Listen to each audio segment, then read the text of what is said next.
All right, let's jump right in. Today, we're going to talk about a medical story that has been on an absolute roller coaster. I'm talking about hormone therapy for menopause. It's this incredible journey of, huge hopes, then some pretty shocking revelations, and honestly, a whole lot of confusion along the way. So you have to ask, what was the deal with hormone therapy? Was it this amazing medical miracle or a hidden danger?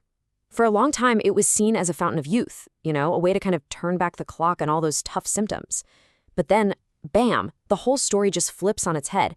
So which is it? Is it a miracle or is it a risk? Well, as you're about to see, the real answer is way more complicated. Okay, so before we get into the therapy itself, let's back up a little. We got to set the stage and talk about the problem it was trying to solve. And that, of course, is the challenge of menopause. The official term is menopausal syndrome. And look, it's so much more than just period stopping.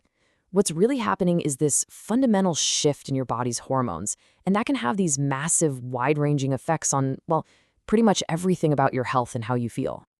So what does that actually feel like? Well, it's not just one thing, that's for sure. We're talking about this whole collection of symptoms. You've got the ones everyone knows, like hot flashes and that awful brain fog. But then there are the more serious, long-term risks, things like osteoporosis and changes to your cardiovascular system. It's a total body experience, and it can be, incredibly disruptive to daily life. So yeah, when you lay out all those symptoms, it's pretty easy to see why everyone was so excited about finding a solution, right? A promise of relief was exactly what people were looking for. And that promise came in the form of hormone therapy, or HT. And the logic behind it was just so simple. It was almost elegant. The idea was, hey, if the body's struggling because it's making less estrogen, well, why don't we just put it back in? Just replace what's missing. It seemed like a no-brainer. And for decades, it seemed to be working. Not just working, but working brilliantly. It wasn't just helping with the immediate symptoms. Early studies, what we call observational studies, started showing this amazing bonus prize. It looked like women on HRT also had a lower risk of heart disease. I mean, can you imagine? It really seemed like a true wonder drug. But you knew there was a but coming, right?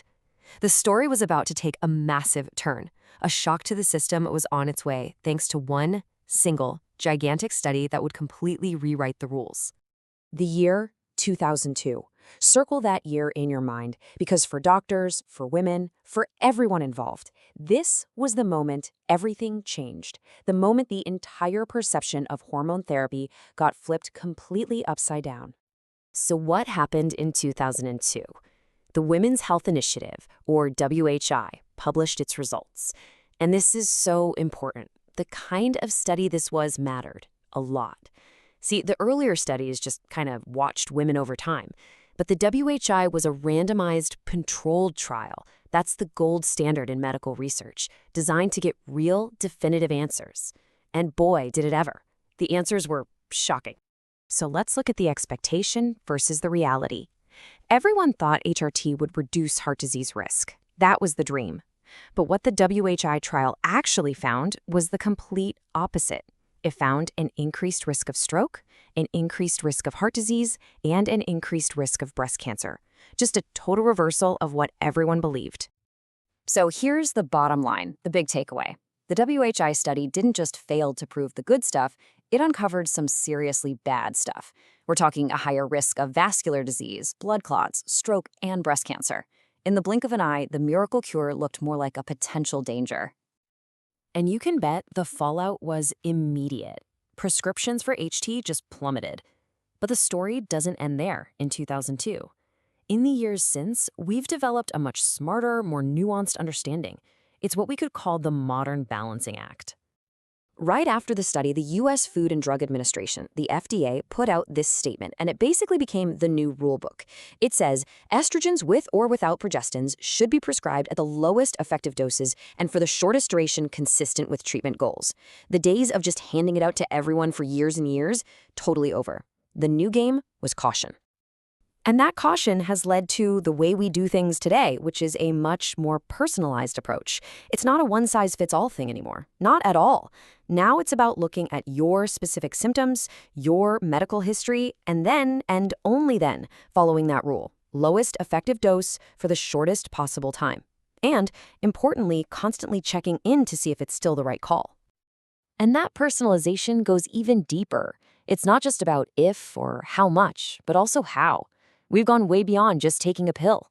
Now you've got transdermal patches, topical gels and creams, vaginal treatments, even implants. Each one works a little differently, which gives doctors even more ways to tailor the treatment to you specifically. So, where does that leave us? What does this all mean if you're thinking about hormone therapy today? Well, it means the decision isn't simple. It's a personal decision, a careful calculation you have to make with your doctor. And this really breaks down that personal equation. On one side, you see who might be a good candidate for HT. We're talking about people with really severe symptoms or those who go through menopause early. But on the other side, you've got what we call contraindications, basically the absolute deal breakers, reasons to avoid it, things like a history of breast cancer or blood clots. It all comes down to this, a very personal calculation of risk versus benefit. When you look back, the story of hormone therapy is just a fascinating lesson in how science works, right? It evolves. We went from wonder drug to hidden danger, and now we've landed in this much smarter, more personalized place. But it makes you think, with personalized medicine getting better and better, is a whole new chapter in this story about to be written.